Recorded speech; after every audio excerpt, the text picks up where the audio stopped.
ترحمنا على محمد الفايد بعد وفاته ولازلنا راح نترحم عليه كل ما سمعنا طاريه، لكن للأسف بعد رحيله بسنة كاملة طلعوا أكثر من 150 فتاة قالوا إنه تحرش بهم جنسيا واغتصبهم.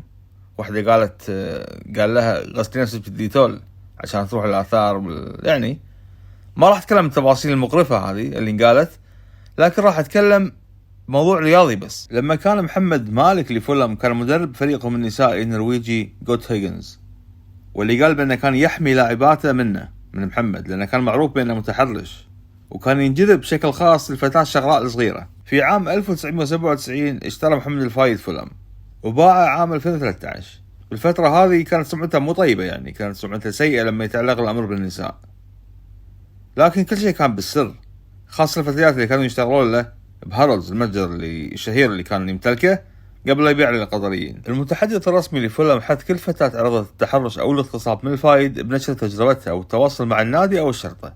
في تفاصيل حساسة ومخيفة ما راح انشرها واتكلم عنها، قالتها كلها وعندي خبر يعني، لكن ما راح اتكلم عنها.